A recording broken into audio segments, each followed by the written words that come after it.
You know, I want to start by saying something that might surprise you. If you're someone who switched from regular soda to diet soda years ago, maybe your doctor suggested it, maybe you read about it, maybe you just figured cutting sugar was the responsible thing to do. I'm not here to tell you that you made a bad decision. You didn't. You did what made sense with the information you had. And honestly, for a long time, that's what most of us in medicine were telling people too. Cut the sugar. Go diet. Problem solved. But here's what I've come to understand after more than 30 years of seeing patients, and this is the part that doesn't get talked about enough. Removing sugar from a drink doesn't automatically make that drink safe for your brain. Those are two very different things. And for people over 60, that distinction matters more than most realize. There are studies now, good ones, long-term ones, that suggest daily diet soda consumption may be associated with a significantly higher risk of stroke and dementia, not because of one can, not because of one afternoon, but because of patterns, years of patterns, and the aging brain responds to these chemicals differently than a younger brain does. That's what I want to walk you through today. Not to scare you, but because I think you deserve to hear this explained properly the way I'd explain it to my own family. So let's talk about it. I'll start with something I see in clinic all the time. I had a patient, I'll call her Gloria, 67 years old, retired school teacher, sharp woman, crossword puzzles every morning, walked her dog twice a day. She came to me because she was noticing what she called fog, not forgetting names exactly, but more like a delay. She'd reach for a word and it wouldn't come as fast. She'd walk into the kitchen and stand there for a few seconds trying to remember what she came in for. Now, that can happen to anyone. I want to be clear about that. But when I started going through her daily habits, not her medical history, her habits, one thing stood out. She drank 3 to 4 cans of diet soda every single day. Had been doing it for about 15 years. She told me, "I gave up sugar in my 50s. My doctor said it was the right thing for my blood sugar." And she was right, in a way. But no one ever told her what she was replacing it with, or what that replacement might be doing over time. Gloria's story isn't unusual. I've seen versions of it hundreds of times. People who did the responsible thing, who made the switch, who followed the advice, and then years later, something starts to shift. And I'm not saying diet soda caused Gloria's symptoms. I want to be very careful here. But I am saying that the conversation around artificial sweeteners, particularly aspartame, has been far too simple for far too long. Let me explain what aspartame actually is and what happens when you consume it. Aspartame is a compound made of 2 amino acids, aspartic acid and phenylalanine, bonded together with a methyl ester group. When it hits your digestive system, it breaks down into those components. Phenylalanine and aspartic acid are amino acids your body uses naturally, but the methyl ester converts into methanol, which then converts into formaldehyde and formic acid in small amounts. Now the amounts are small, I want to emphasize that. You get methanol from fruit too. The body can handle small doses. But the question I keep coming back to is this: what happens when those small doses are daily, for years, in a brain that's already aging? Because here's the thing most people don't appreciate. The brain ages differently than the rest of the body. Your heart, your lungs, your kidneys, they have repair mechanisms that stay relatively robust into your 60s and 70s, but the brain's repair capacity declines earlier and more quietly. The blood-brain barrier, which is this incredibly selective membrane that decides what gets into your brain tissue and what stays out, becomes more permeable with age. It gets leakier, if you will. Substances that a 40-year-old brain might keep out effectively can start getting through in a 65-year-old brain, and that includes metabolites of artificial sweeteners. There's also the vascular component, and this is where things get really important. Your brain depends on a dense, delicate network of small blood vessels. These aren't the big arteries you hear about with heart disease. These are tiny vessels, microvascular structures, and they're exquisitely sensitive to inflammation, to oxidative stress, to disruptions in how your body handles insulin. And this is where diet soda starts to become more than just a question of taste. Let me walk you through the insulin piece, because I think it's the most misunderstood part of all this. When you taste something sweet, even if it has 0 calories, your body begins to respond. Your tongue sends signals. Your brain anticipates glucose. Your pancreas may start preparing to release insulin. But then the glucose never arrives. The sweetness was a signal without a payoff, metabolically speaking. Now, if that happens once in a while, it's probably nothing. But when it happens every day, multiple times a day, over years, there's growing evidence that this repeated mismatch can dysregulate insulin signaling. And insulin isn't just about blood sugar. Insulin plays a role in brain function. It affects how neurons communicate, how memories are consolidated, how vascular tone is maintained in the brain. Some researchers have even started referring to Alzheimer's disease as type 3 diabetes because of how closely impaired insulin signaling in the brain correlates with cognitive decline. So when I see someone like Gloria drinking 3 or 4 diet sodas a day for 15 years, I think about that. I think about what those thousands upon thousands of sweet signals without caloric follow-through may have done to her insulin response over time. And I think about the blood vessels in her brain, and whether that low-grade metabolic confusion contributed even partially to the fog she started experiencing. Now, let me talk about the research, because this isn't just my clinical impression. There was a well-known study that came out of the Framingham Heart Study cohort. This is one of the longest-running cardiovascular studies in the United States, going back decades. Researchers looked at participants who consumed artificially sweetened beverages and tracked them over about 10 years. What they found was that people who drank diet soda daily had approximately 3 times the risk of developing stroke and dementia compared to those who rarely or never consumed it. 3 times. That's not a small number. Now, I need to pause here and say something important. This was an observational study. That means it shows an association, not a proven cause. There are confounding factors. People who drink a lot of diet soda may also have diabetes, obesity, hypertension conditions that themselves raise stroke and dementia risk. The researchers adjusted for many of those factors, but you can never adjust for everything. So I'm not standing here telling you that diet soda causes dementia. That would be irresponsible. But I am telling you that the association is strong enough and consistent enough across multiple studies that it warrants attention, especially if you're over 60. There was another analysis, a meta-analysis published a few years later, that pooled data from several studies and found a similar pattern, increased risk of cerebrovascular events in regular consumers of artificially sweetened beverages, with the risk being most pronounced in older adults.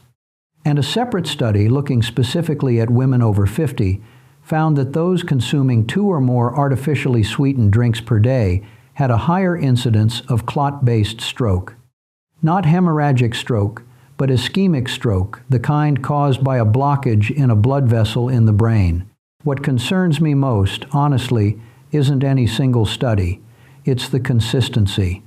When you see the same directional signal, more artificial sweetener consumption linked to more vascular and cognitive problems showing up across different populations, different study designs, different countries.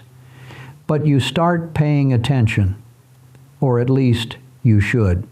I had another patient, a man I'll call Richard, 71, former engineer, very analytical mind. He came to me after a minor stroke, what we call a TIA, a transient ischemic attack. His speech slurred for about 20 minutes and then came back, scared him badly. When we reviewed his habits, he told me he hadn't had a regular soda in 20 years, but he drank diet ginger ale constantly. It's basically water with a little flavor, he said. And look, I understood his logic, but diet ginger ale isn't water. It contains aspartame or acesulfame, potassium or sucralose, depending on the brand. And those substances interact with your body in ways that plain water simply does not. After his TIA, we made some changes. We didn't just focus on blood pressure and cholesterol. We talked about his daily intake of artificial sweeteners. We talked about what he was drinking, when, and how much. And over the course of about 6 months, he gradually replaced most of his diet soda with water, sometimes with a slice of lemon, sometimes with a little splash of cranberry juice, real cranberry, not the sugary cocktail. He told me after a while that he didn't even miss it. His palate had adjusted. And while I can't say that change alone prevented another stroke, I can tell you that reducing unnecessary chemical exposure to an aging brain is never a bad idea. And that brings me to something I want to spend some time on: the marketing, the messaging, the way zero sugar became shorthand for healthy. Because I think that's where a lot of the confusion started. When diet sodas first became popular, the pitch was simple: sugar is bad. This has no sugar, therefore this is good. And the food industry ran with that logic for decades. Labels said 0 calories, sugar-free, guilt-free. That language was designed to make you feel like you were making a health-conscious choice. And in a narrow sense, yes, avoiding excess sugar is smart. I've seen what uncontrolled blood sugar does to the body. I'm not arguing for a return to sugary soda. Absolutely not. But here's what the marketing left out. Zero sugar doesn't mean zero biological impact. The sweetness itself has consequences. The chemicals used to create that sweetness have consequences. And the assumption that a drink is benign simply because it doesn't raise blood glucose, that's an oversimplification that, in my opinion, has done real harm over time, particularly to older adults who trusted the messaging and built daily habits around it. I think the reason this conversation isn't had more often in doctors' offices is partly about time and partly about priorities. When I see a patient for a 15-minute follow-up, I'm checking blood pressure, reviewing medications, asking about symptoms. There's barely enough time to cover the urgent stuff, let alone get into a nuanced discussion about what they're drinking between meals. And I'll admit, for years I didn't ask about diet soda either. It wasn't on my radar the way it is now. The research has changed my perspective. It should probably change the conversation in primary care too, but we're not there yet. Let me shift now to what I think people should actually do with this information, because awareness without direction isn't very helpful. First, and this is the most important thing I'll say, this is about patterns, not about panic. If you had a diet soda yesterday, you're fine. If you have one next week at a restaurant, that's fine too. What I'm talking about is the daily, habitual, long-term consumption. The person who has 2 or 3 cans every day and has been doing that for a decade or more. That's the pattern that concerns me. That's the exposure level where the studies start showing problems. Second, I want to talk about alternatives, and I want to be practical about it, because telling someone to just drink water isn't always realistic. People want flavor. They want something that feels like a treat, especially with meals or in the afternoon when energy dips. I understand that completely. So here's what I've started recommending to my patients and what I've seen work in practice. If you drink coffee or tea, which many of my patients do, instead of adding a packet of artificial sweetener, try a small amount of raw honey. I'm talking about half a teaspoon, maybe less. Raw honey has trace minerals, has some antioxidant properties, and your body processes it as a real food. The glycemic impact of that tiny amount is minimal, even for someone watching their blood sugar. It's not the same as dumping 3 tablespoons of sugar into your coffee. It's a fundamentally different thing. Cinnamon is another option that I've grown fond of recommending. A sprinkle of Ceylon cinnamon in coffee or tea adds a warmth, a slight sweetness, without any actual sugar at all. And interestingly, cinnamon has been studied for its potential benefits on insulin sensitivity. Now, I'm not calling it medicine, but as a flavoring agent, it's a far gentler choice than aspartame. Vanilla extract, real vanilla, not the imitation stuff, can also change the perception of sweetness in a cup of coffee. A few drops, that's all. It tricks your palate into sensing sweetness, even though there's very little actual sugar involved. I had a patient who started doing this and told me she couldn't believe how much she enjoyed her morning coffee without any sweetener at all. She said the vanilla changed everything. And then there's the broader concept of taste retraining, which I think is profoundly underappreciated, especially in older adults. Here's something most people don't know. Your taste buds change with age. After about 60, the density of taste receptors on your tongue decreases. Your sensitivity to sweetness diminishes, which means you need more sweetness to get the same sensation you had at 40. So you add more sweetener, or you choose sweeter products, and the cycle reinforces itself. But the reverse is also true. If you gradually, and I mean gradually, over weeks, not days, reduce the sweetness in your beverages, your palate recalibrates. It actually adjusts downward. Patients who do this often tell me that after a month or so, their old diet soda tastes almost sickeningly sweet. They can't believe they used to drink it.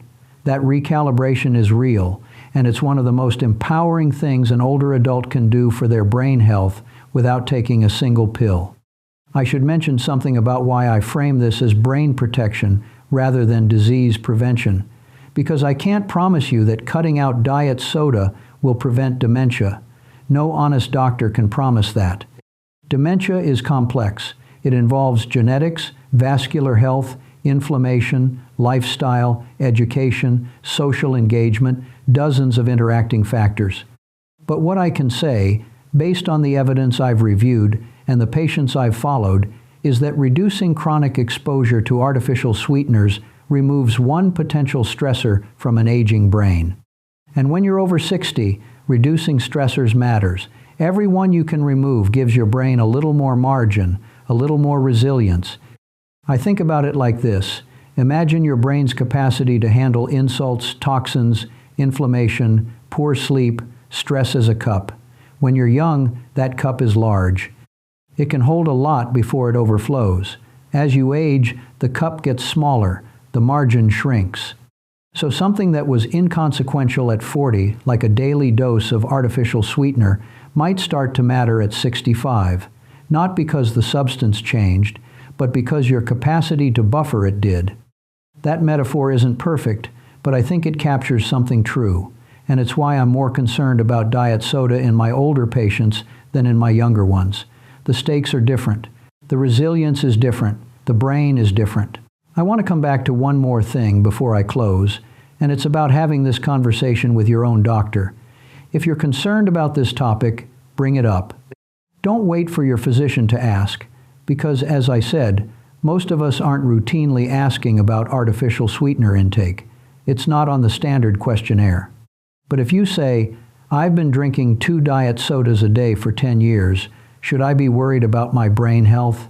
that opens a door. It invites a real conversation, and any good doctor will take that seriously. You might also want to ask about your overall vascular risk profile, because the diet soda issue doesn't exist in isolation. It overlaps with blood pressure management, cholesterol, blood sugar control, physical activity, sleep quality. All of these things are interconnected, and addressing one without considering the others isn't really a complete approach. I've been practicing medicine for over 30 years now. I've seen trends come and go.